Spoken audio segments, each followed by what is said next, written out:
Então, o abuso de autoridade acontece quando se utiliza a administração pública para, igualmente, modificar comportamentos. Eu poderia dizer que no abuso de poder político ocorre esse mesmo suborno, só que a fonte dos recursos é o poder público. Alguém se prevalece da sua condição de agente administrativo ou agente político e ele carreia bens ou serviços da administração para proporcionar esse suborno. Mas a isso se deve agregar outros fatores. É que o abuso também pode se dar pela concessão de vantagens para um candidato que ele não teria se ele não estivesse no exercício do cargo ou da função. Então, esse elemento também deve ser considerado para a caracterização do abuso do poder político ou de autoridade. Por exemplo, o abuso de poder de autoridade, desvio de finalidade das comunicações relacionadas à atividade parlamentar. A lei autoriza que os parlamentares enviem correspondência para os cidadãos informando como estão se desincumbindo do seu mistério. Mas não autoriza que isso se confunda com promoção pessoal e muito menos com estímulo para o voto. Então, isso é um exemplo reconhecido pela jurisprudência de abuso de autoridade. Agora, eu vou citar mais um ponto antes de nós irmos para o intervalo, que é a principal mudança que torna possível que, em 2016, as investigações judiciais eleitorais se generalizem e fiquem tão frequentes como aquelas por captação ilícita de sufrágio e condutas vedadas. É que o inciso 16 do artigo 22, fui eu que redigi esse dispositivo também, proíbe o judiciário de considerar a potencialidade de impacto no resultado do pleito. Proíbe, é uma norma de proibição. Houve substituição de valores. Quando eu comecei a redigir o dispositivo e apresentei para a equipe, eu havia sugerido o seguinte texto. Para a caracterização do ato abusivo, será considerada apenas a gravidade da conduta, a gravidade das circunstâncias que o caracterizam. Mas aí, eu não me lembro quem, no grupo perguntou assim, mas o que você quer com isso? Eu falei, não, eu quero acabar com a história da potencialidade, porque isso é que mata a eficiência das AGEs. Porque se exige potencialidade, e geralmente esse é o fundamento do arquivamento. Aí essa pessoa falou assim, mas se você colocar só isso, de que se exige a gravidade, a jurisprudência vai dizer o seguinte, verifica-se a gravidade onde há potencialidade. Porque a tradição já vem de tanto tempo que eles vão ter a tendência de continuar na mesma. Por isso é que a redação ficou assim. Para configuração do ato abusivo, não será considerada a potencialidade de o fato alterar o resultado da eleição, mas apenas a gravidade das circunstâncias que o caracteriza. Por isso é que eu falo que há aí uma norma de proibição. A justiça eleitoral é proibida de considerar a potencialidade. Desde 2010,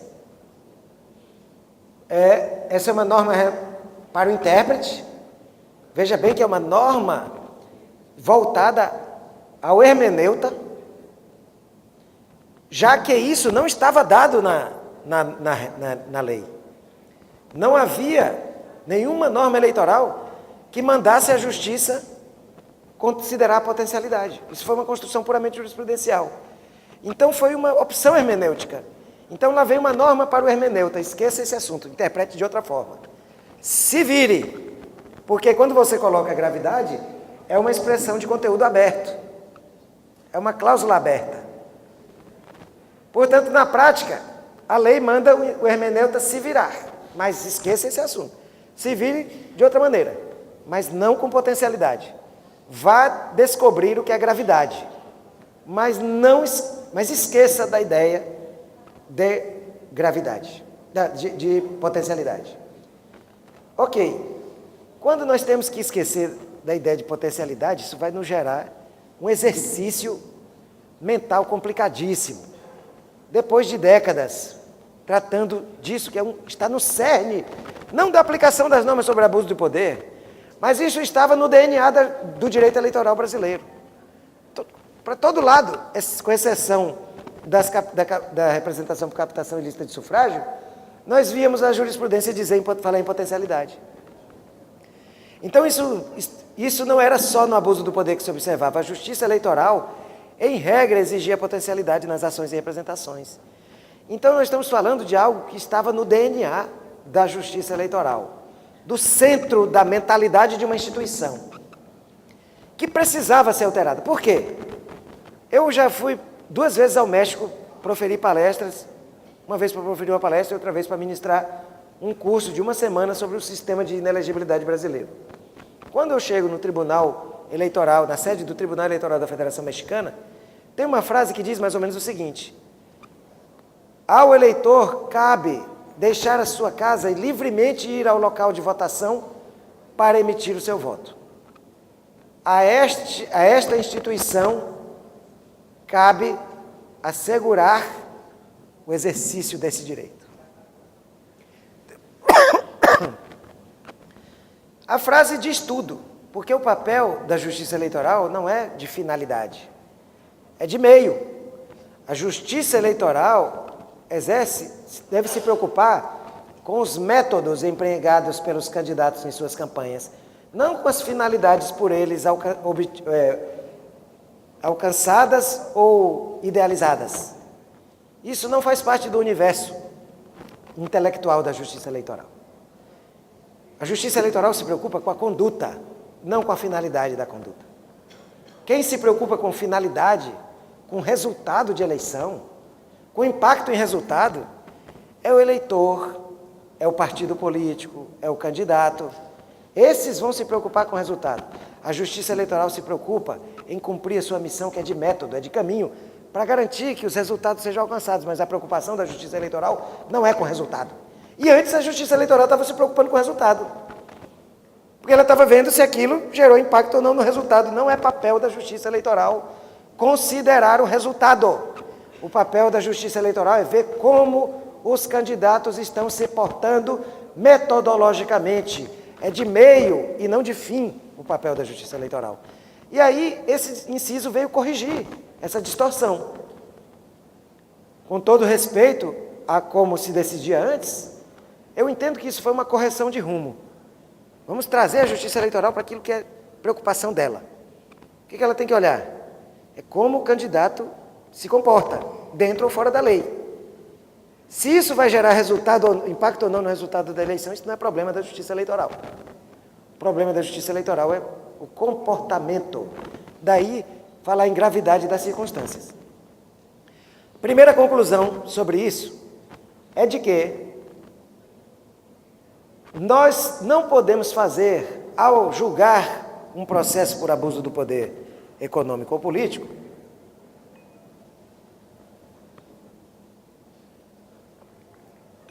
nós estamos proibidos de fazer análises quantitativas. Nós estamos orientados a fazer análises qualitativas. Porque antes o fator quantitativo era o predominante. Porque quando se fala em impacto de resultado, é de quantidade que nós estamos falando. Porque na prática, como funcionava isso? Se verificava quantas pessoas foram descobertas ali, envolvidas com um determinado ato, né, de distribuição de cesta básica, ou de qualquer outra vantagem material, aquele suborno, a que eu mencionei.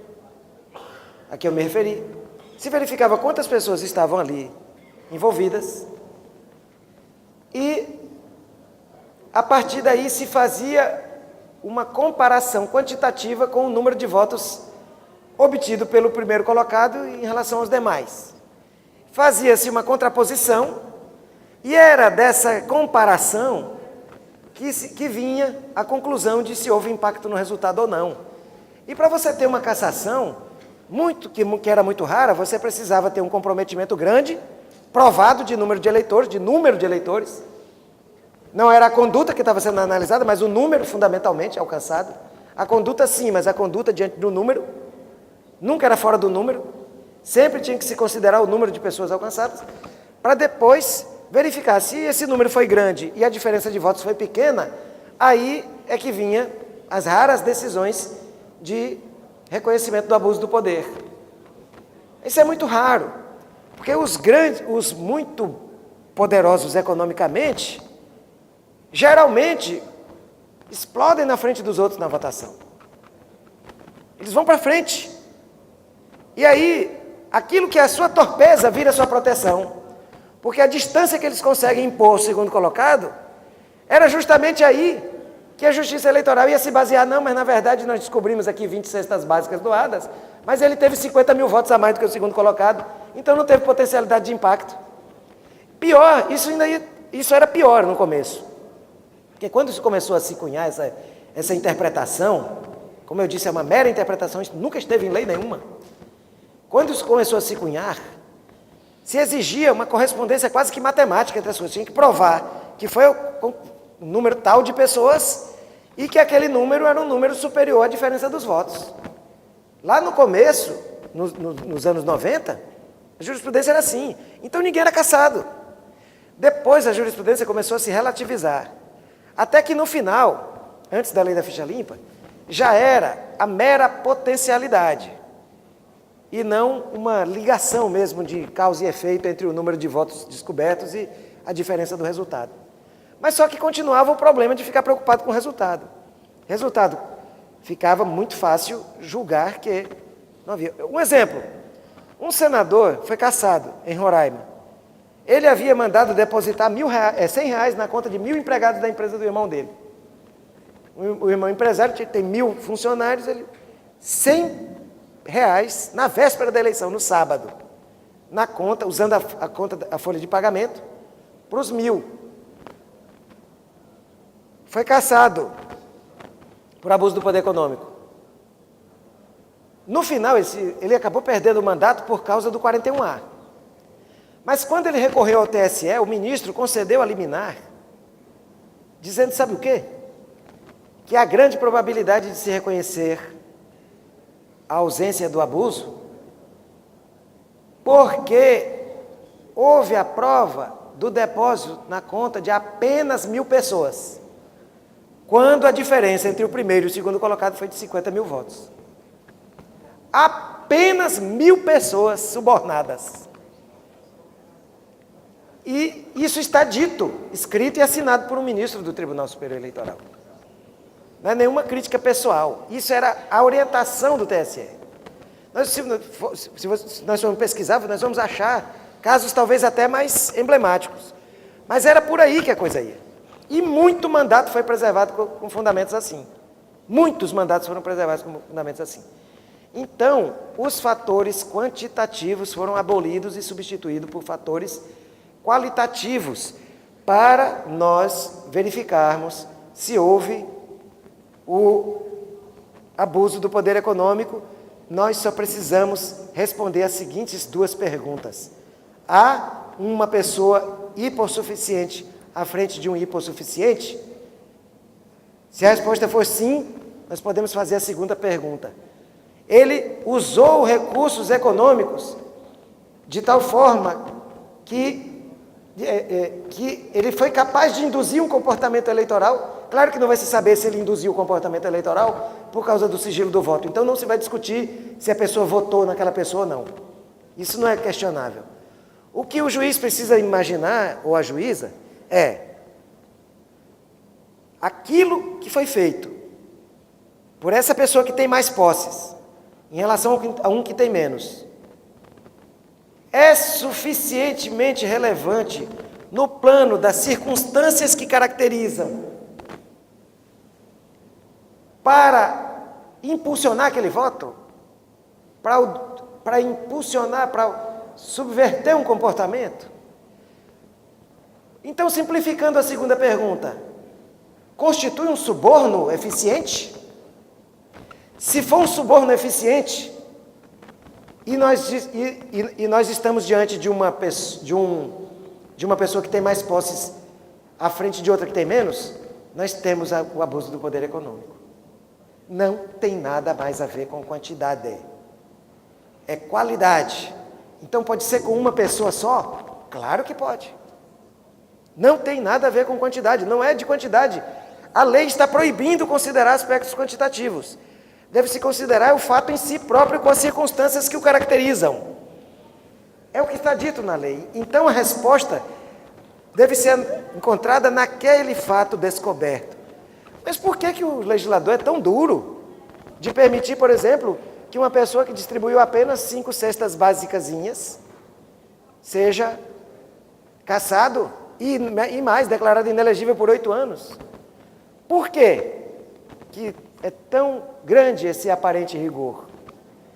É porque ninguém faz isso só com 1 ou 2 ou 5 cestas básicas. Esse é o outro lado esquisito da coisa.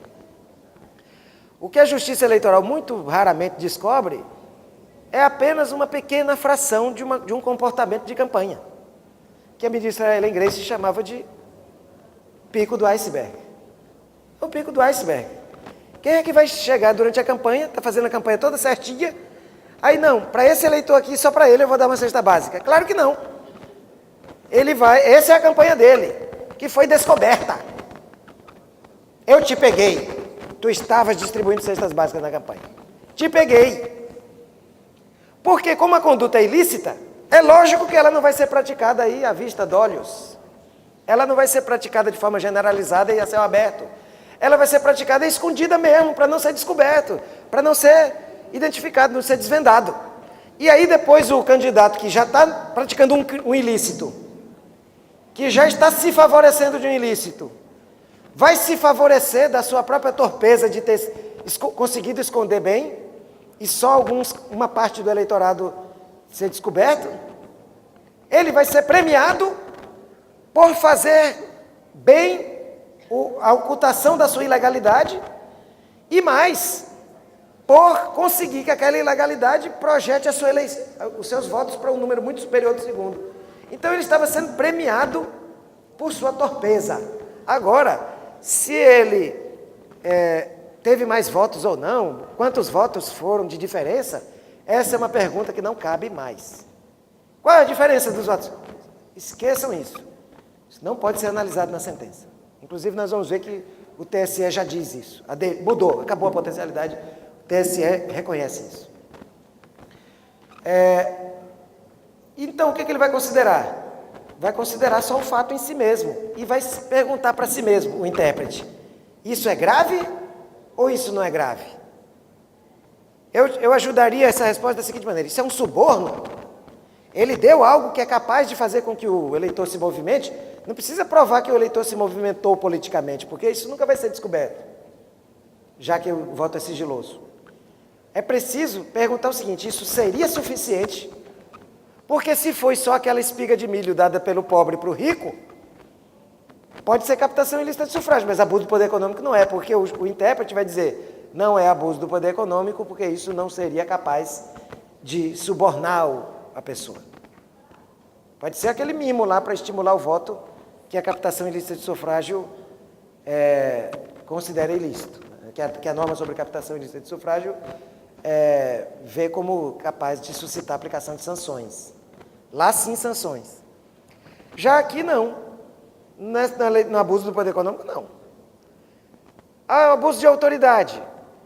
Alguém não é preciso pedir autorização à polícia para realizar os comícios, mas é preciso comunicar para evitar que 2 campanhas usem o mesmo local ao mesmo tempo e também para permitir que a polícia se prepare para eventualmente garantir segurança no local.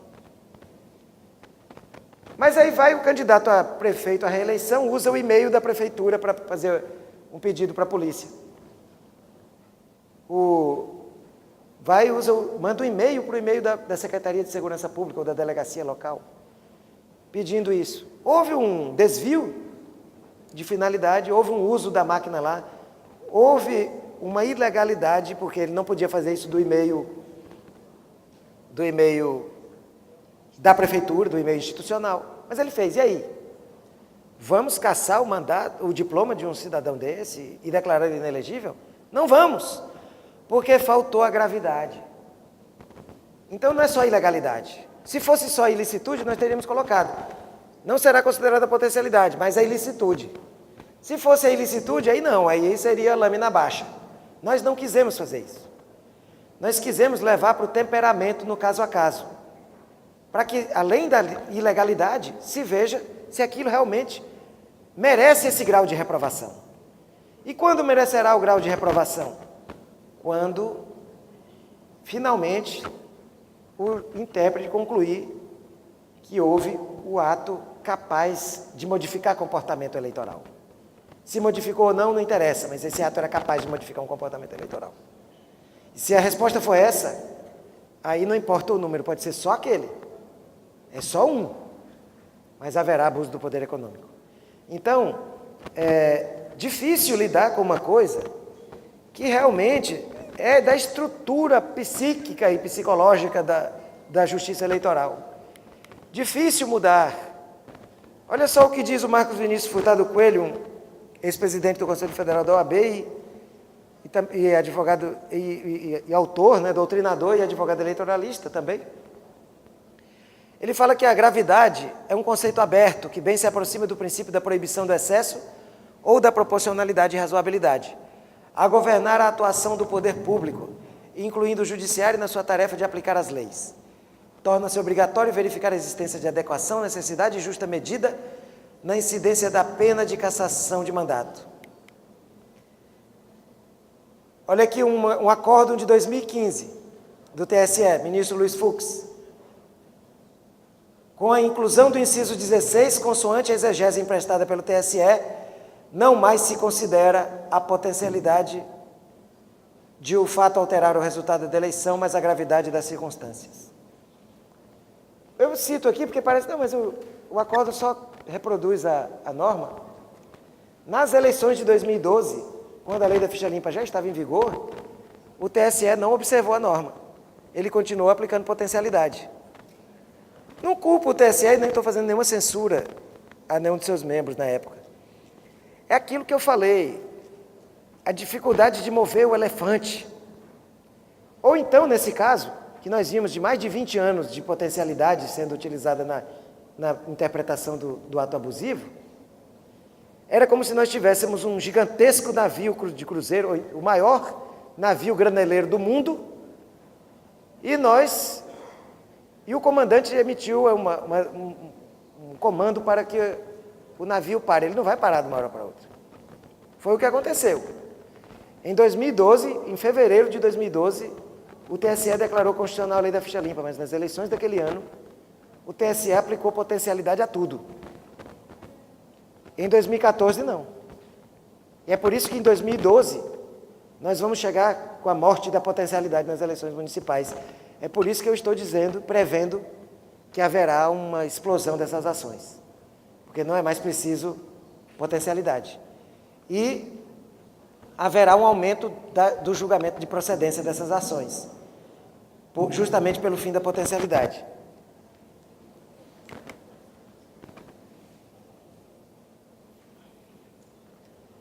Também, uma coisa curiosa sobre a potencialidade, aliás, sobre a gravidade, é a reiteração. A reiteração de condutas. O TSE já entendia, já entende, tem um acórdão recente também, de dezembro agora de 2015,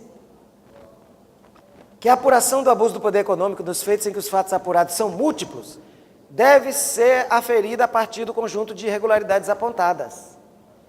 Então, isso é outra coisa que deve ser levada em conta, porque pequenas ações que isoladamente não teriam a conotação de algo grave, no conjunto, podem ter, somadas umas às outras. Por quê? Porque a lei fala em gravidade das circunstâncias que caracterizam. Então, o intérprete vai ver as circunstâncias. Essa aqui, isoladamente, eu não diria que foi um abuso, mas viu-se que isso se reiterou. Mas veja, a análise continua não sendo quantitativa, não é porque teve vários, não tem que ver o número de vezes em que isso aconteceu. O que tem que ver é a análise do contexto. Isso aconteceu, isso isoladamente não teria força para... Mas vê-se que dentro do contexto que isso acontece, há sim essa gravidade suficiente para estimular a aplicação da lei. Agora, talvez o fator que mais pode gerar perplexidade nessas inovações que eu estou mencionando é esse aqui. É o que eu mais gosto. É o que eu colocaria, esse inciso 16, é o que eu colocaria numa redoma para mandar para o espaço sideral, para as pessoas, para os extraterrestres saberem como são as coisas aqui na Terra. Se eu tivesse que salvar uma norma só do eleitoral, eu diria que era esse inciso 16 que nós estamos estudando aqui.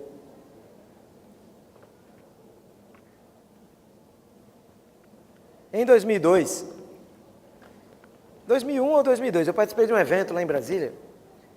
Estava presente o ministro Nelson Jobim, que era presidente do TSE. E no final, ele estava mais ou menos aqui nessa posição assim, num auditório parecido com esse. Fica aquela turma conversando no final, e nós estávamos conversando com o ministro Nelson Jobim, e ele se saiu com uma que foi o seguinte. Ele falou assim, aqui no Brasil, em matéria eleitoral, prevalece a lógica de Machado de Assis. Porque a lógica é a seguinte, ao vencedor as batatas. Porque os perdedores ficam absolvidos pela derrota. Não é possível fazer nada contra quem perdeu. E é verdade, por que não podia fazer nada contra quem perdeu? Por causa da potencialidade. Ora, se é exigido potencialidade de impacto no resultado do pleito, o que fazer com alguém que subornou milhares de pessoas e perdeu a eleição? Nada. Foi absolvido pela derrota. Foi absolvido pela derrota. A torpeza dele de subornar os outros foi esquecida pela pobreza eleitoral revelada nas urnas. Isso não acontece mais. Esse fator gerava muitas iniquidades. Porque muitas vezes o segundo colocado havia praticado esses abusos. E talvez até mais do que o primeiro. E aí provava-se que o primeiro, por exemplo, comprou votos. Aí ele era cassado. Quem assumiu o mandato? O segundo colocado. Que não tinha condições de ter seu comportamento discutido, justamente porque não tinha mandato nenhum. Isso foi muito questionado uma vez na cassação de um governador de um certo estado, que eu não vou mencionar qual. Que a segunda colocada, que se tornou governadora, a ela se atribuía uma infinidade de ações mais graves do que o primeiro colocado.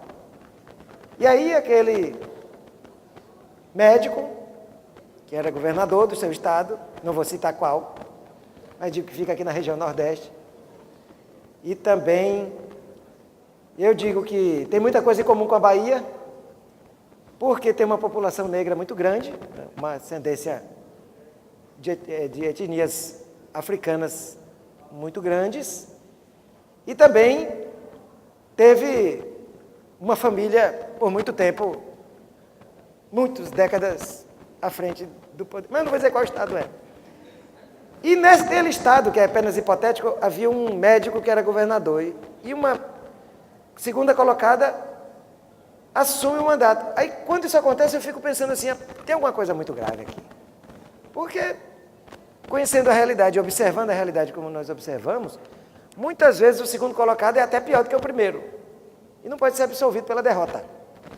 Com isso, não existe mais nenhum impedimento que um promotor ou qualquer legitimado ingresse com uma investigação judicial eleitoral contra o derrotado. E quem faria uma loucura dessa de entrar com uma ação contra o derrotado?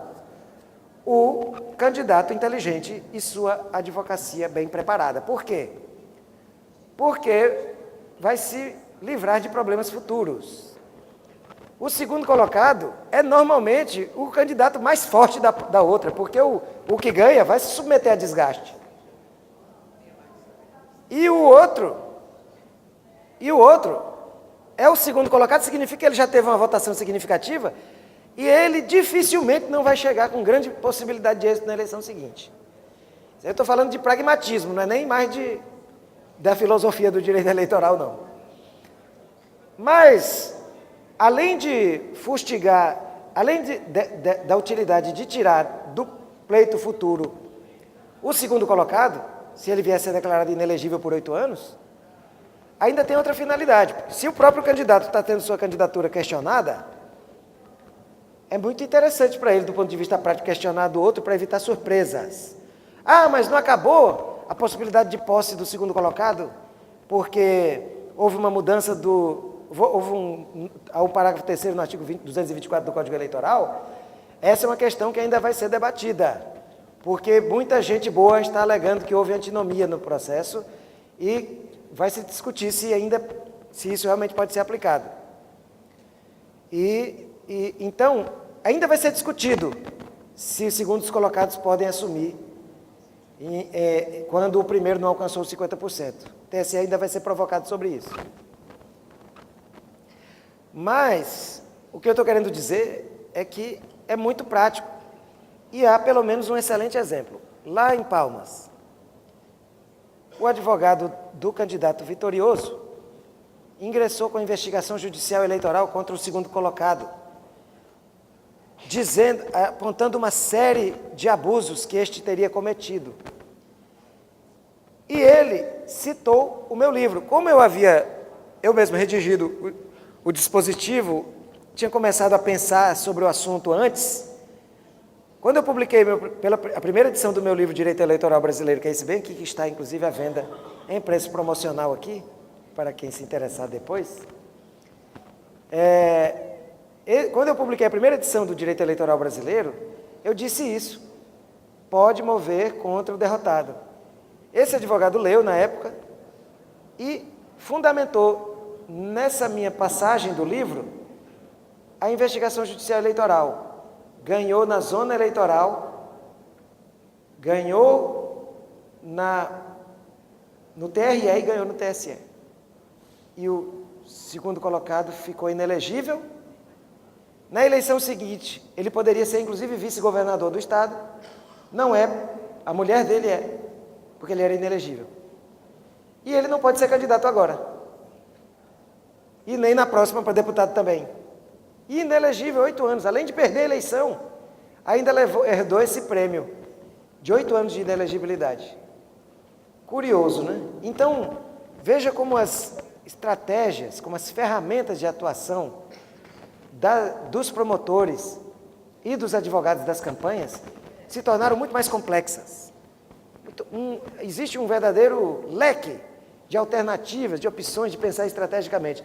É por isso que todas as vezes eu tenho viajado muito o Brasil e falo muitas vezes para políticos, para lideranças partidárias, para pré-candidatos, e eu sempre recomendo: coloquem o jurídico, assim como o contábil também, dentro da coordenação de campanha. Não tratem como secundário, porque isso faz parte da estratégia para se proteger também, porque o nível de exigências aumentou muito, especialmente por conta das mudanças no tema de prestação de contas, que tem grande conexão com o abuso do poder econômico, e também por causa das estratégias de como reagir ante as caneladas do time adversário. Então, eu sempre recomendo para os políticos que nos comitês de campanha, nas coordenações de campanha, não estejam só políticos, mas esteja também o advogado e o contador participando das reuniões de estratégia de campanha, porque isso ganhou tanta importância que não pode ser considerado como algo secundário. Antigamente, os candidatos só procuravam os advogados quando já era tarde demais e às vezes muito, com os leitos já derramados. Agora, ou se tem assessoria de verdade, ou então é amadorismo puro. Eu sempre falo isso por aí. Por causa desse aumento da complexidade do assunto. Então, graças ao aumento do prazo da inelegibilidade para 4 anos, o TSE no RESP 6404 diz que o término do mandato não implica perda do objeto. Ele pode até não perder o diploma, porque o mandato já acabou, mas ele pode ser declarado inelegível. Então, essa é uma outra questão. Agora, voltando àquele assunto que eu anunciei. Os que estavam inelegíveis, porque foram condenados antes da aplicação da lei da ficha limpa. Na eleição de 2010, por exemplo. Em 2010, o TSE entendeu que se aplicava naquela eleição, mas o Supremo disse que não. Então vamos lá que alguém julgou procedente uma investigação judicial eleitoral e restou uma inelegibilidade por 3 anos. Essa inelegibilidade de 3 anos, que começou na eleição de 2010, só vai terminar em 2018. Se essa pessoa for candidata agora, ele deve ser registrado ou não? Ele está submetido a uma inelegibilidade de 8 anos ou de 3 anos? Os que entendem que a inelegibilidade é a de 3 anos fixada na sentença lá, se baseiam em 2 principais fundamentos. O da impossibilidade da retroatividade. Se aquela era a lei do tempo, ele fixou 3 anos. E também na garantia, no princípio da estabilidade ou da garantia, que é a estabilização decorrente da formação da coisa julgada. Já há coisa julgada, a sentença dizia que era 3 anos, então não há o que fazer. Só que isso foi debatido no julgamento das ADCs 29 e 30. E aqui, a conclusão a que o Supremo Tribunal Federal chegou foi outra. Ninguém diga que o Supremo não apreciou essa matéria, porque ele apreciou. O ministro Fux fala isso em seu voto e ele foi seguido por 6 outros ministros. E 4 ministros do Supremo votaram noutra linha. O ministro Toffoli abriu uma divergência, afirmando justamente que haveria ali, assim, a proteção da coisa julgada. E foi seguido por 3 outros ministros, Gilmar Mendes, Marco Aurélio e Celso de Mello. Os outros 7 ministros votaram como estava no voto condutor, que enfrenta essa matéria e diz que não há ofensa à coisa julgada. Portanto, existe decisão do Supremo dotada de eficácia vinculante, porque se deu num controle concreto, concentrado, abstrato, de constitucionalidade, e por conta do parágrafo 2º do artigo 102, está impondo eficácia obrigatória, compulsória, a todos os âmbitos do Poder Judiciário, que não podem deixar de aplicar a decisão das ADCs 29 e 30, que concluiu que a nova inelegibilidade de 8 anos alcança também aquelas do prazo de 3 anos. Então, quem fizer isso, perante o juiz eleitoral, qual a medida que o advogado utilizará? Recorrer dessa decisão para o TRE? Não. Reclamação para o Supremo Tribunal Federal, por conta da afronta a um julgado dotado de eficácia vinculante. Basta ler o acórdão. O voto do ministro Fux entra nesse assunto expressamente. Ele é seguido por 6 ministros que seguem o voto do ministro Fux. É aberta uma divergência pelo ministro Dias Toffoli, e essa divergência é seguida por outros 3 ministros e fica 7-4. Então, essa matéria foi resolvida pelo Supremo. Ah, mas teve a medida cautelar 3786. Nessa medida cautelar, o ministro Lewandowski concedeu uma liminar para permitir a candidatura de uma pessoa que teve essa inelegibilidade de 3 anos. E o ministro Lewandowski apresenta uma visão diferente das ADCs 29 e 30. Acontece que essa decisão, que afronta o pronunciamento do plenário do Supremo, só tem eficácia no processo para aquele candidato. Não pode ser invocado como fundamento para os demais, porque foi afastado para aquele. Liminarmente, o plenário nem apreciou ainda. O que existe do Supremo Tribunal Federal, considerado abstratamente, em controle difuso, aliás, em controle concentrado, é o pronunciamento nas ADCs 29 e 30, onde eu acabo de dizer e reafirmo.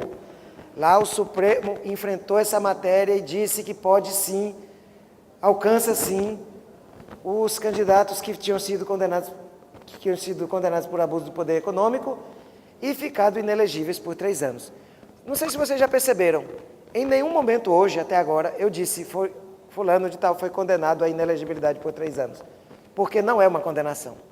Sendo uma condição, não é uma sanção. E não sendo uma sanção, não se fala em condenação. Então, como é que ele fica inelegível por 3 anos? Porque a lei diz o seguinte, leiam o que diz o artigo 22 da Lei de Inelegibilidade. Diz o seguinte, condenará o candidato à cassação do diploma e, erroneamente, ela fala em sanção de inelegibilidade por 3 anos. Só que não é uma sanção de inelegibilidade, foi uma falha técnica, que já estava antes e nós não corrigimos. Não existe essa sanção de inelegibilidade. A sanção é a cassação do diploma. Isso é inelegibilidade. Isso é sanção. Como é que eu provo que não é uma sanção?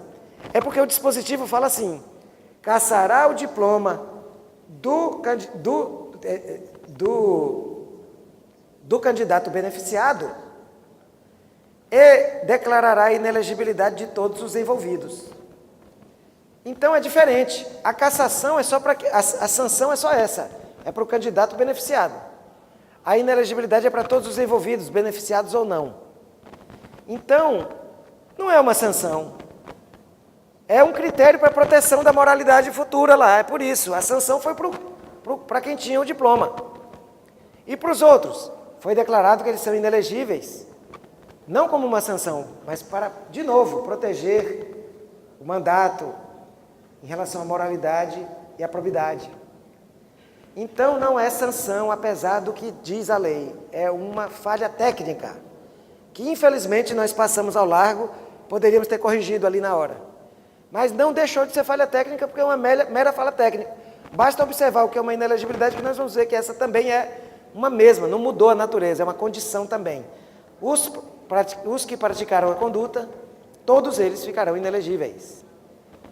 Então, quando o juiz julga o abuso do poder econômico, ele não condena ninguém a uma inelegibilidade. Ele condena a perda do diploma.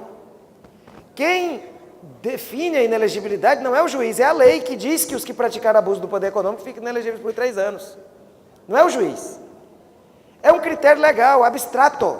Se o juiz não falasse nada e dissesse assim na sua sentença, condeno a perda do diploma. Já houve a inelegibilidade por 8 anos, porque a lei não exige que isso conste da sentença. A lei declara inelegíveis os condenados por abuso do poder econômico. Então, não depende do juiz. Ele tinha alternativa? Ele não tinha alternativa. Ele estava fazendo apenas o que a lei é que declara. Quando ele diz erroneamente, atecnicamente, que ele está condenando a uma inelegibilidade de 8 anos, na verdade, ele só está, declarando o que diz a lei, que os condenados por abuso do poder econômico ficam por 8 anos inelegíveis. Só um segundinho, só para completar, para não perder o fio da meada. Então, ele não condena. Nessa parte ele não condena. Como é tecnicamente correta a sentença? Condeno a perda do diploma e declaro, nos termos do artigo 1º, inciso 1º, a linha D, inelegível por 8 anos. Essa parte da sentença não tem força condenatória, mas natureza declaratória. Na verdade, só declara um fato cuja incidência não depende do juiz. Não depende mais do juiz. E tem mais. Se ele erroneamente disse que era uma condenação, isso não passou a ser uma condenação porque ele erroneamente disse. Continua sendo uma mera declaração do que diz a lei. E se a lei mudar, o resto muda. Porque naquela época que ele condenou, a lei dizia que a inelegibilidade era por 3 anos. Só que depois a lei passou a dizer que era de 8 a inelegibilidade. Então a condição mudou. Se a condição mudou, assim como era a lei que definia e não ele como juiz, também ele não tem poder de definir aquilo que ele não tinha poder antecipadamente para fixar. Assim como não era ele que fazia incidir essa inelegibilidade. Não era ele juiz. Não era aquela sentença. Era a lei. Portanto, ele também não pode proteger da imutabilidade sob o manto da coisa julgada, algo que não está sob sua batuta. Veja, na sentença criminal como é diferente. A sentença vai se projetar para o futuro. E o juiz tem um leque de decisões para tomar. A pena mínima e máxima e outras medidas penais que acompanharão ou não. Ele tem uma pena alternativa que ele pode aplicar ou não. Ele tem uma série de medidas que vão depender também de circunstâncias que competirão ao crivo dele considerar presentes para aplicar aquela pena em particular. É totalmente razoável que isso seja protegido depois, pelo manto da coisa julgada. Agora, algo que a lei que quer, não depende do juiz, é a lei que fixa. Abuso de poder econômico, 3 anos. Opa, agora não é mais. Para quem praticou abuso de poder econômico, a lei é mais rigorosa agora, são 8. Nós vamos ver quem praticou nos últimos 8 anos. É a mesma coisa do casado. A lei dizia, não, poderia dizer, não, isso aí não é irrelevante, se é cônjuge de um mandatário ou não. Agora, a partir de agora, é relevante, fica inelegível. Antes a lei dizia, é relevante se ele praticou abuso do poder, mas só se foi nos últimos 3 anos. Agora não, agora a lei diz, é relevante, mas desde que tenha sido praticado nos últimos 8 anos. Então, como eu faria hoje, se eu fosse juiz e tivesse no julgamento dessa causa? Eu iria lá no acórdão das ADCs 29 e 30, pegaria esse dispositivo para fundamentar, que lá está dito isso que eu estou falando. Lá está dito que os 3 anos não sobrevivem à mudança da lei para 8. Lá foi estudado, analisado e votado pelos ministros com decisão dotada de eficácia vinculante. Eu faria isso. E se o juiz não fizer? Agora eu sou advogado eleitoralista. Se um cliente me procurar dizendo que o juiz aplicou lá na zona a inelegibilidade de 3 anos, porque disse que havia coisa julgada, eu nem recorreria dessa decisão, não. Eu entraria com uma reclamação no Supremo Tribunal Federal direto, para cobrar que o Supremo garanta a superioridade, a supremacia dos seus julgados. Que isso é julgado do Supremo. Então, não, para mim, e muito menos vai ser a supremacia do julgado foi abalada por uma cautelar concedida para uma pessoa numa ação em que houve discussão do controle difuso, concreto e, portanto, não dotado de eficácia vinculante. E ainda mais só com uma mera liminar de um dos ministros do Supremo. Então, eu não tenho dúvida de que a solução hoje passa por aí. A não ser que o Supremo Tribunal Federal mude seu entendimento sobre o assunto. Aí é outra coisa. Mas enquanto ele não mudar, não há o que fazer. Pois não.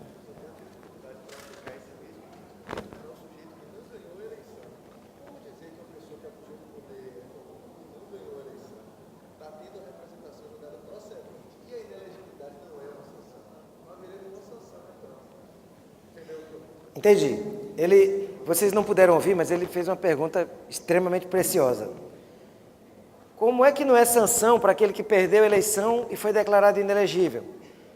Ele não ganhou a eleição, não está sendo desconstituído o diploma. Ele só está ficando declarado inelegível. E não é sanção, continua não sendo. Por quê? Porque naquela decisão, o juiz vai considerar que ele praticou abuso do poder econômico e vai dizer que a lei, nessa hipótese, considera que ele fica inelegível. Por quê? Porque ele é um risco. Não é punindo ele por nada, é prevenindo a proteção, promovendo a proteção da moralidade para o exercício do mandato e a probidade lá, do mesmo jeito que as demais. Ele tem uma sentença contra ele que reconhece que ele, num processo eleitoral, praticou abuso. Não é punição para ele. Ele preencheu um requisito previsto na lei da ficha limpa, que diz, né, que pessoas que estão em todas essas hipóteses aqui são pessoas que não são bem-vindas como candidatos. Não é uma punição para ele, é uma proteção para o futuro mandato, como todos os demais casos, todos, não tem exceção. Nem o abuso do poder econômico, em nenhuma situação. Aquela sentença, aliás, mesmo transitada em julgada, digamos assim, vamos pegar uma sentença dessa do abuso do poder, que transitou em julgado, não precisa transitar em julgado, porque basta que o TRE tenha confirmado, já nasce a inelegibilidade. Se houver decisão do tribunal, não é nem confirmado, porque a decisão do tribunal pode ter reformado para declarar o abuso, já houve a inelegibilidade. Aí nós estamos de posse desse documento. Nós não vamos julgar, na hora do registro, se ele praticou o abuso do poder ou não, para decidir se aplicamos a sanção de inelegibilidade ou não. Nós estamos de posse de um documento, é um dado objetivo, igual uma certidão de casamento, igual uma sentença criminal, igual uma conta rejeitada no tribunal. É um documento apenas. E eu não vou considerar se ele é culpado por abuso do poder ou não. Eu vou considerar o seguinte: a gente tem esse documento aqui do TRE, que é um órgão colegiado dizendo que ele praticou abuso do poder. Ele não pode ser deferido o registro. Então, não é, se fosse uma sanção, isso estaria sendo aplicado, precisaria de um juízo valorativo de culpa do juiz na hora do registro? Nunca acontecerá. Não vai aplicar sanção, porque a inelegibilidade é voltada para o juiz do registro. Não é para o juiz que condenou. Na sentença criminal, por exemplo, o juiz vai ter que dizer que condena a inelegibilidade. Nenhum juiz faz isso. Na sentença criminal não se insere: condeno também a uma inelegibilidade por 8 anos após o cumprimento da pena. Não é colocado isso. O juiz pega a sentença criminal, o juiz eleitoral vê a sentença criminal e reconhece que a inelegibilidade está ali decorrente. Por isso que eu falei que, teoricamente, nem é preciso que o juiz diga: eu reconheço, aquela sentença lá poderia perfeitamente ser só assim. Eu acho que ninguém faria isso, mas ela poderia ser assim, em relação ao segundo colocado que não ganhou. Ao segundo colocado, ao derrotado, eu declaro que ele praticou abuso do poder econômico. Poderia ser essa a sentença. Bastava isso. Mas como ele não poderia condenar, porque ele não tem um diploma para caçar. Declaro, nos termos do artigo 1º, inciso 1º, a linha D, e o artigo 22, que ele praticou abuso do poder econômico. Se ele ficasse, se fosse tão lacônica assim, não houvesse recurso, não houvesse embargo de declaração, não houvesse nada, ainda havia um reconhecimento judicial do abuso do poder econômico. Então, nós precisamos escapar das palavras. Quando a lei fala em condenados por abuso do poder econômico, é porque ele se preocupou mais, o legislador, com a parte que fala da cassação do diploma, porque nós estávamos vindo da tradição de que só diplomados podiam sofrer esse tipo de sequela. Mas nós escapamos disso. E nós escapamos disso, mas a literalidade da lei não acompanhou. E nós precisamos acompanhar isso do ponto de vista da compreensão teórica para fazer uma interpretação sistêmica, para concluir que essa condenação a que ele se refere não tem como acontecer quando se tratar de um segundo colocado, porque não há sanção a ser aplicada. A inelegibilidade não é sanção, a sanção é o diploma. Como ele é segundo colocado, ele não tem diploma. Então, na verdade, o que a lei chama de condenação é uma declaração, é um reconhecimento judicial de que houve abuso do poder.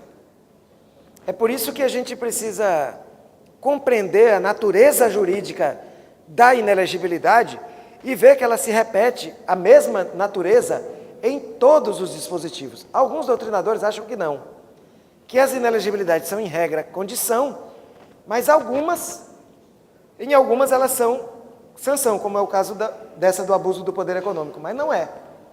A sanção no abuso do poder econômico é só de perda do diploma.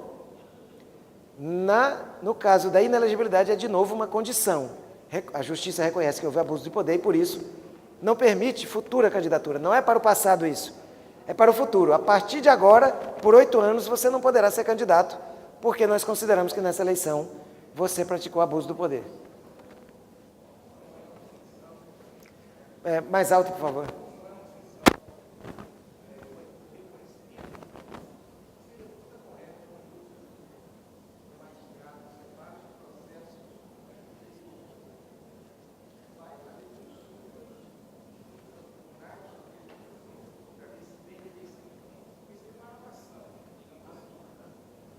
Repete tudo, por favor, para os colegas ouvirem.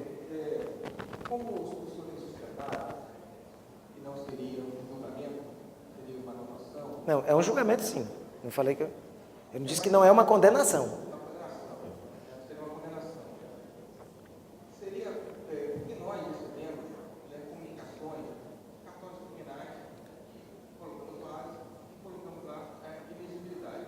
Eu fiz e sem ouvir, inclusive, a pessoa afetada.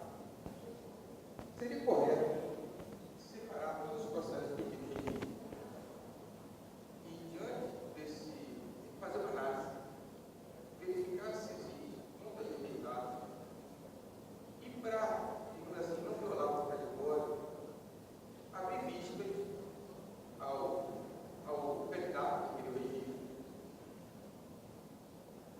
e depois da manifestação dele no Ministério Público Eleitoral, fazer o julgamento. Mas deve ser feito assim, como você está falando. Só que esse julgamento não será condenatório, será declaratório. Mas de ofício. De ofício, é obrigado a fazer, porque a Justiça Eleitoral deve reconhecer as condições de elegibilidade e as causas de inelegibilidade, mesmo de ofício. Existe previsão legal para isso, inclusive as resoluções sempre vêm dando orientações para a Justiça Eleitoral fazer isso. O que ele vai fazer? Levanta dados. Se chegar informações, por exemplo, do que se chama de notícia de inelegibilidade, também valerá. Como também a Justiça Eleitoral pode fazer, de ofício, esse reconhecimento. É para isso, aliás, que é feita a publicação, não de lista de inelegíveis, que não é, mas de lista dos que tiveram contas julgadas irregulares pelo Tribunal de Contas. Facilita a consulta pela Justiça Eleitoral. Só que a Justiça Eleitoral vai ver se cada caso preenche o requisito. E é claro que ela é obrigada a ouvir, sim, o candidato sobre isso. Ela não pode ser um contraditório. Já não podia antes. Só que agora ficou mais sério. Por quê? Por causa do novo CPC. Eu acabei de publicar pela Juspodium um livro chamado O Novo Processo Civil. É porque a editora mudou o título. Eu estou tentando lembrar como ficou. O novo processo civil e o processo eleitoral, aplicação imediata. É sobre a aplicação do novo CPC ao processo eleitoral, inclusive ao administrativo eleitoral, que o registro é administrativo. Existe o princípio da não surpresa. Não há como reconhecer qualquer coisa no âmbito da justiça eleitoral no processo administrativo ou jurisdicional, sem oportunizar as partes falar sobre aquilo em virtude do princípio da não surpresa. Então, ele terá, sim, obrigatoriamente que falar sobre qualquer coisa que seja descoberta. Esse procedimento, então, que você não age ao receber comunicação do órgão judicial, não tese teria que ouvir a pessoa afetada para você fazer a anotação da inelegibilidade dele. Não precisa haver anotação de inelegibilidade. É preciso só que ele seja inelegível. A inelegibilidade não precisa estar anotada em cadastro algum para que ela exista. Só é preciso que a situação prevista na lei aconteça. Se chega ao conhecimento do judiciário por qualquer meio, um fato, inclusive por esse meio, o Tribunal de Contas, ele manda ofício para a Justiça Eleitoral informando a lista dos irregulares. A Justiça Eleitoral tem que olhar essa lista e verificar. De ofício. A lei, inclusive, fala isso. Aí ele vai olhar de ofício. Se ele encontrou algo que possa infirmar essa elegibilidade, a única coisa que ele não pode fazer é julgar direto. Ele tem que ouvir a parte ouvir o Ministério Público e depois julgar. Não há nada de irregular nisso e isso não transforma isso em uma condenação, não. No final, a Justiça Eleitoral vai apenas declarar que existia uma hipótese que impede o registro. Não é uma condenação.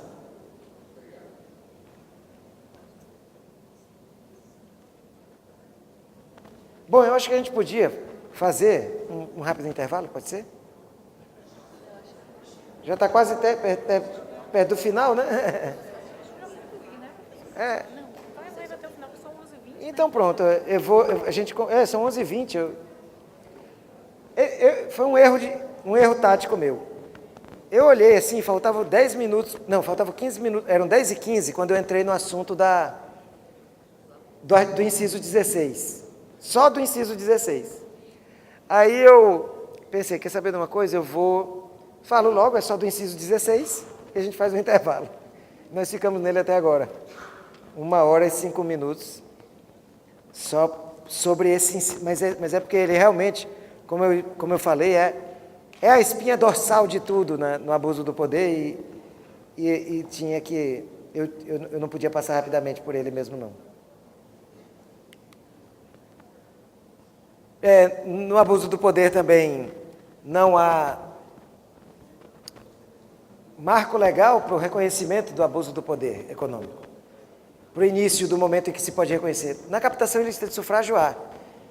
Fala a lei, desde o pedido de registro até a data da eleição, inclusive, mas, na verdade, a interpretação, no caso da captação ilícita de sufrágio, que é desde o pedido de registro. A lei fala em desde o registro, mas a interpretação correta é desde o pedido de registro. Pediu o registro, ele já pode praticar a captação ilícita de sufrágio. Se fizer antes, não será captação ilícita de sufrágio, mas pode ser abuso do poder, se for uma daquelas hipóteses que se confundem. E quando pode ser? Bom, claro que quanto mais perto da eleição ou da convenção, mais fácil se verá a caracterização, mas teoricamente não há momento. E outra coisa, com a pré-campanha, mais ainda fica visto a importância de se reconhecer que o abuso de poder econômico pode acontecer antes mesmo das convenções. Porque a lei já está autorizando pré-campanha, é claro que pode haver abusos nesse período, e aí haverá a possibilidade, sim, de reconhecimento do abuso ocorrido em período anterior à convenção. E, ainda falando sobre abuso do poder econômico, há um fator que eu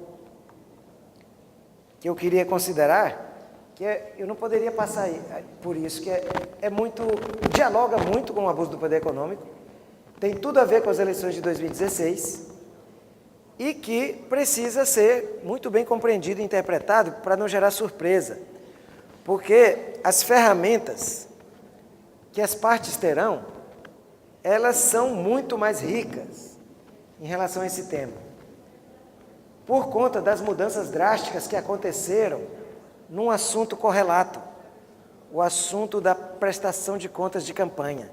Tem tudo a ver com o tema do abuso do poder econômico. E eu vou já explicar por quê. Eu tomei uma decisão de baixar um provimento quando eu era juiz eleitoral da 58ª Zona do Maranhão,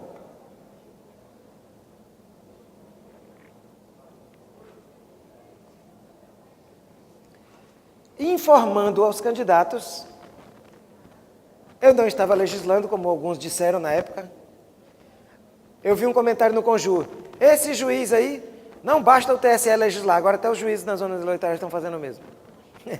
Aí, só que, na verdade, o que eu fiz foi baixar um provimento, informando aos candidatos que eles deveriam revelar o nome dos seus doadores antes da data da eleição, e não depois, como a lei mandava. O parágrafo 4º do artigo 28 da Lei das Eleições estabelecia que o nome dos doadores seria revelado apenas na prestação de contas final, 30 dias depois do pleito. E eu dizia, não, eu sempre achei inconstitucional, mas eu não via como declarar inconstitucional isso de ofício, num procedimento administrativo, lá eu nunca vi como fazer isso. Mas depois, eu entendi que a norma foi revogada.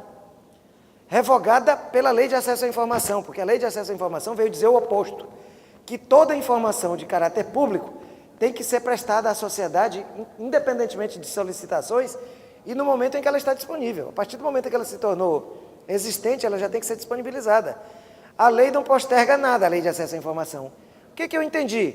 Ela revogou nessa parte, porque é lei especial em relação à comunicação de informação sobre assuntos de relevância pública. Então, ela nessa parte revogou a parte final do parágrafo 28, do parágrafo 4º do artigo 28. Ela foi uma interpretação extremamente ousada, mas eu fico muito feliz de ter feito isso, porque no dia 6 de agosto, na época se apresentava as prestações preliminares no dia 6 de agosto e 6 de setembro. No dia 6 de agosto de 2012, a 58ª Zona Eleitoral de João Lisboa, que tem 16 mil eleitores, foi a primeira do Brasil que exibiu os nomes dos doadores antes da eleição, porque nenhum candidato se resignou contra essa medida e todos apresentaram o resultado. Eles vieram, como não cabia como não dava para exibir isso no site da Justiça Eleitoral, eu criei um blog, o blog da Zona Eleitoral. Eles me apresentaram as anotações, foi digitado, foi inserido o dado no blog e foi divulgado lá. Eu acho que esse blog existe até hoje. Ele foi criado naquele Blogspot, que é de graça. E eu nunca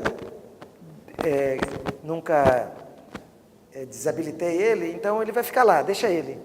Ele tem dados assim, extremamente singelos de candidatos a prefeito, inclusive, para ser franco, eu não acredito nem que sejam muito críveis os dados que tem lá, mas tudo bem. Mas eu me orgulho de ali ter pela primeira vez o nome do doador com um valor na frente, antes do dia da eleição. E foi feita uma matéria para o Conjur sobre isso, e outra saiu na Folha de São Paulo, com um grande destaque feito pelo Fernando Rodrigues, que fez com que vários juízes começassem a me procurar para fazer o mesmo. Inclusive o doutor Brandão. E vários juízes do Brasil inteiro, não foi do Oiapoque ao Chuí, mas do Paraná ao Amazonas, eu garanto. Juízes, muitos no Mato Grosso, muitos no Tocantins, outros juízes no Maranhão, vários no Amazonas, começaram a baixar o mesmo provimento e mandar os candidatos informarem os nomes antes do pleito. E aí, eu pensei o seguinte, que essa ideia...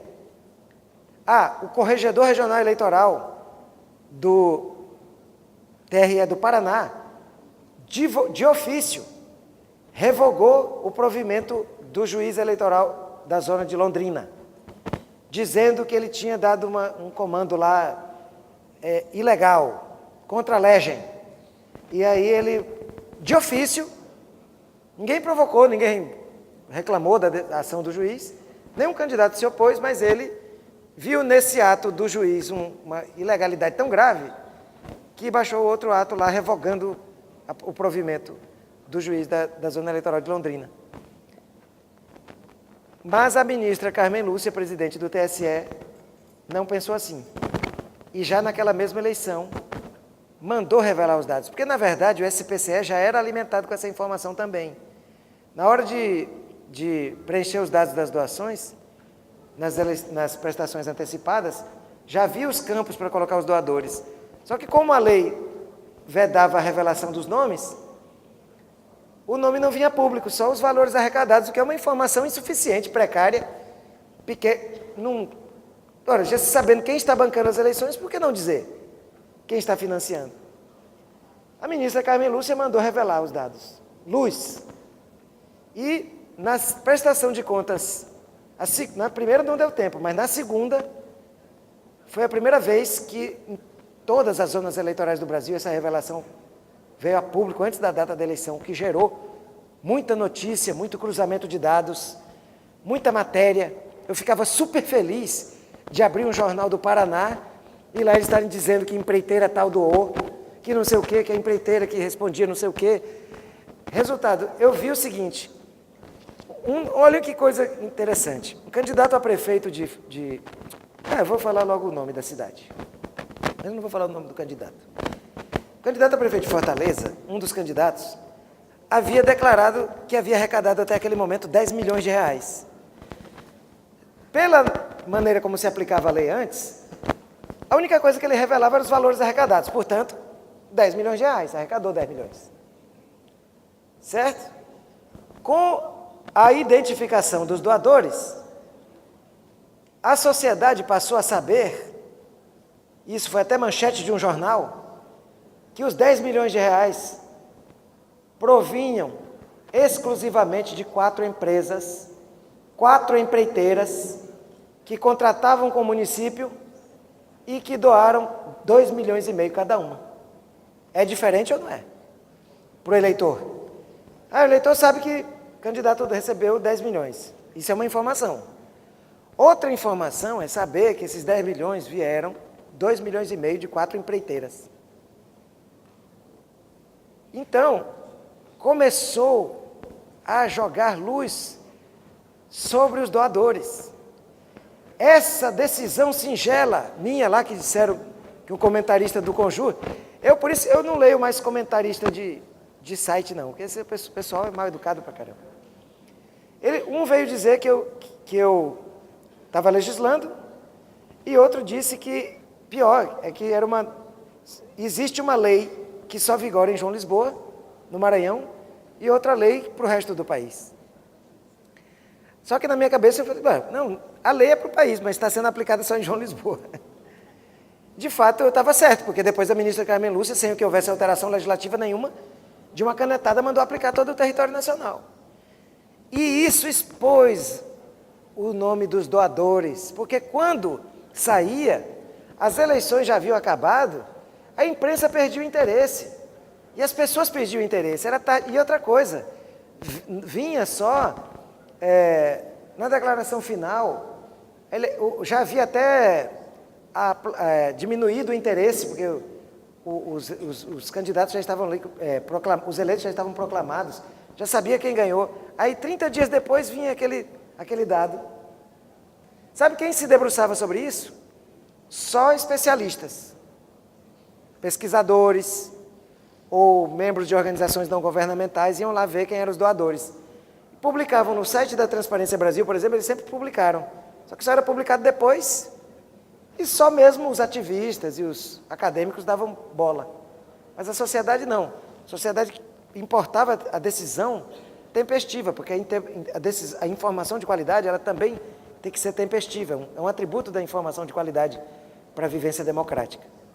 E ela passou a vir na hora. Isso também representou uma grande desilusão para nós. Sabermos durante as eleições quem estava financiando nossas campanhas. E foi daí que começou também, somado com outros fatores, um aumento da inconformidade de uma maioria que se formou contra as doações empresariais, porque depois nós vimos que era só empresa e era só empreiteira que estava bancando. Só empreiteira, banco e uma empresa gigantesca, que eu não direi o nome, mas que o Tarcísio Ramos aqui faz Tarcísio? Não, qual o nome? Eu misturei o Tarcísio Meira com o outro, na verdade é o Tony Ramos. É o Tony Ramos que faz a propaganda dele. Essa empresa também conseguiu converter o Roberto Carlos a comer carne novamente. E essa empresa, maior doadora, mais de 100 milhões de reais doados na eleição passada. E as pessoas vendo isso, passaram a ver. Antes isso não era observado. E quando passaram a ver, caiu a máscara. E quando caiu a máscara, veio a desilusão.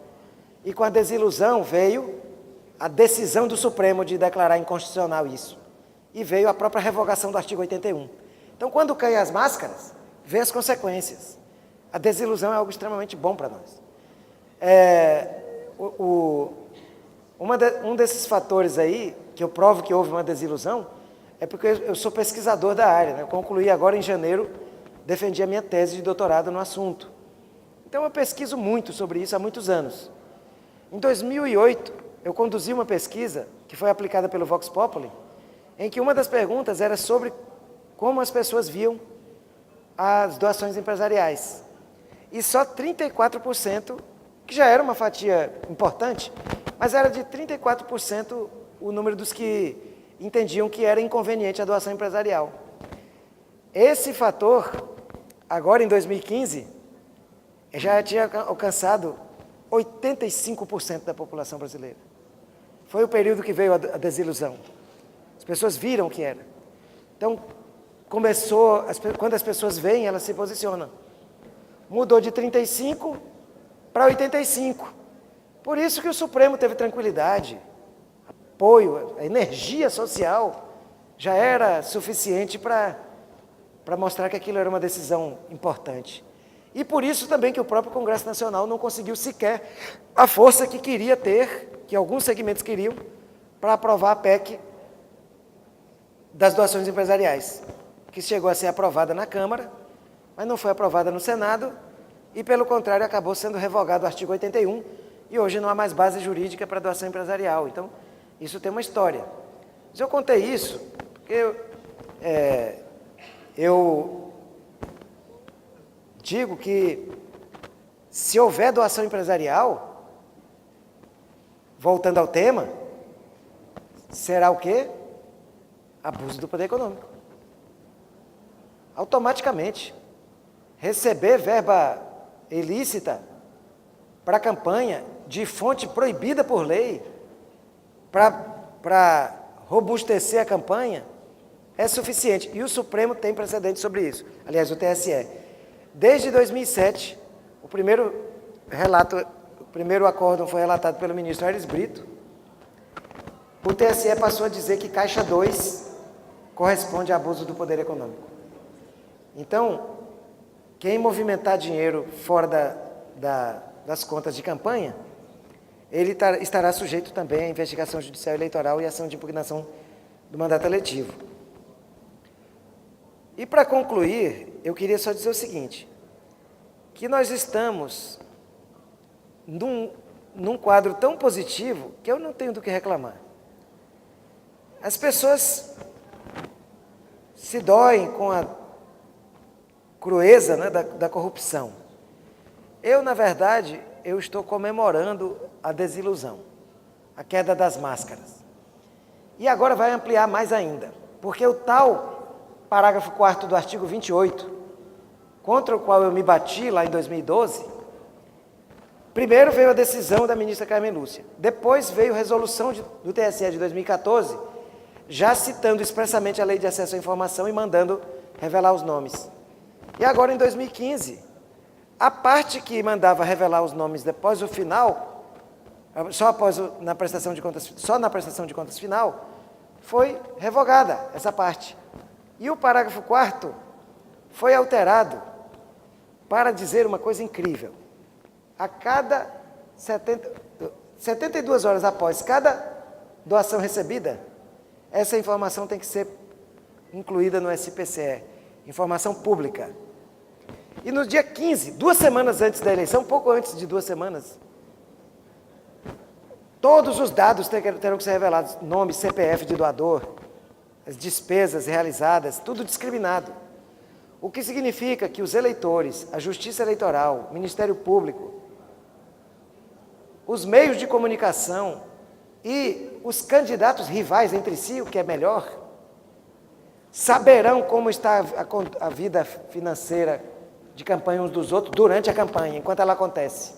E poderão comparar com a campanha real. O que significa que pela primeira vez vai ser possível descobrir Caixa 2 durante a campanha. Porque se vierem fazer campanha para prefeito opulenta, do mesmo jeito que era antes enquanto era permitido doação empresarial, agora que tem limite de gastos e que tem responsabilidade pessoal do candidato com o fim dos comitês financeiros, e que tem proibição de doação empresarial e quiserem manter do mesmo jeito, como era antes, vai ficar muito fácil comparar as informações que o próprio candidato está dando com a realidade da sua campanha. Vai ficar muito fácil. Isso não era possível nas eleições anteriores. Por quê?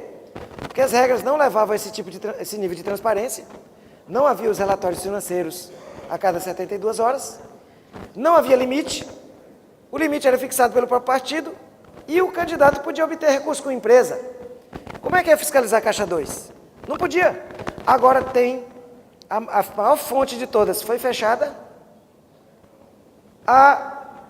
foi fixado o limite, foi estabelecida a responsabilidade pessoal do candidato, E foi mostrado, foi criado um mecanismo para expor isso na internet, praticamente em tempo real. Então essa é a eleição mais transparente da história do Brasil. Resta saber o que nós, como cidadãos e como aplicadores do direito, vamos fazer disso. Mas a oportunidade que nós temos para parar de reclamar e fazer algo acontecer está dada. Porque nós temos sanção, nós temos o abuso do poder econômico, as regras de abuso do poder econômico podendo ser aplicadas aos que praticam Caixa 2. Temos o artigo 30A, que nunca teve muita eficiência, mas agora pode ter, porque as pessoas não tinham como checar para saber quais eram os gastos e as receitas lícitos. Agora vai ser possível saber isso durante a campanha. Os candidatos vão fiscalizar uns aos outros em relação a isso e vão usar muito o 30A. Não era possível fazer isso, e agora é. Então é a primeira vez em que nós teremos eleições com um nível de transparência suficientemente grande e de limites também. Não há democracia sem limites. E não há democracia sem transparência. Quando me falavam assim, eu ouvi muitas vezes, vocês estão querendo substituir a vontade do eleitor, impedindo pessoas de participarem, porque, na verdade, é o eleitor quem deve decidir isso. Eu respondi aí da seguinte forma. Primeiro, todas as nações democráticas conhecem inelegibilidades. Grande parte delas, inclusive, de forma muito mais dura do que a nossa. Nos Estados Unidos, por exemplo, figura ali o fellowship, que significa a morte civil, a morte política, porque não é resgatável. Uma vez condenado criminalmente, você não voltará mais a ser nem eleitor e nem candidato. É o fellowship. É assim nos Estados Unidos. No Paraguai, a Constituição da República estabelece que o meramente processado é inelegível. A Constituição da República no Paraguai estabelece que quem responder um processo é inelegível. E nós estamos dizendo que nós estamos praticando algum tipo de abuso aqui no Brasil? Quem pratica abuso, que eu acho que é abuso, é o que os americanos fazem. O fellowship é um absurdo. É lesão a direitos humanos. O que nós fizemos foi estabelecer um prazo razoável, que não é curto, mas também não é perpétuo, e que dá um tempo para se dar um alerta, mas permite a pessoa voltar. E eu dizia também o seguinte, eu respondia da seguinte maneira: se essa afirmação de que de que a lei, de que a norma não pode impedir uma candidatura, porque ela priva o eleitor de tomar a decisão, então isso não deveria valer para as inelegibilidades que nós criamos. Mas isso deveria valer para as inelegibilidades. Por exemplo, por que impedir reeleições sucessivas do presidente, igual lá na Venezuela? Deveríamos permitir, porque nós estamos privando o eleitor da liberdade de decidir se aquela pessoa deveria continuar sendo o presidente ou não. Por que nós não liberamos a candidatura dos parentes entre si? Deixar sempre uma família, ele termina o mandato, bota a esposa, agora é o filho. Por que nós não permitimos isso? Competiria ao eleitor ter liberdade para decidir se queria isso ou não. Ora, não é razoável imaginar isso. Por quê? Democracia não quer dizer ausência de limite e colocar só para o eleitor votar. Não. Democracia também combina com a ideia de fixação de limites. Isso é o checks and balances. Isso é freios e contrapesos. Dá-se a liberdade de escolher quem quiser, mas dá-se a liberdade de escolher quem quiser dentre os que preencham determinados requisitos. Porque senão, nós vamos ter... Por que não é privado de elegibilidade o condenado por narcotráfico ou por latrocínio? Por que não permitir a candidatura dele? Competiria o eleitor decidir se quer que ele participe ou não. Por que não permitir a eleição do líder da milícia que domina uma favela, que é claro que nunca vai perder uma eleição para vereador? É lógico que nunca vai perder uma eleição para vereador. Com 30 mil pessoas na favela, e ele um líder armado daquela favela, proibindo, inclusive, que os outros candidatos façam campanha ali dentro, e ameaçando com as sessões eleitorais ali dentro da favela. Ele vai olhar e, se ele não tiver todos os votos em cada sessão, ele vai se vingar da comunidade. Como é que ele não vai ser eleito? Então é o eleitor que tem que ter a proteção e não pode criar uma inelegibilidade, porque nós estamos invadindo a esfera de liberdade do eleitor? Não é. É lógico que não. Isso é checks and balances. Freios e contrapesos. Dá-se a liberdade, mas se estabelece os limites para evitar abusos. Foi isso que nós fizemos. Obviamente tinha muito mais para falar sobre inelegibilidades, mas eu preferi centralizar naquilo que é mais importante no meu entendimento, para nós compreendermos o tema, e também nos assuntos que serão mais frequentes no foro.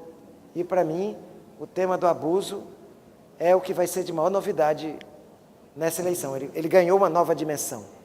Ele chegou redivivo agora, com uma nova roupagem.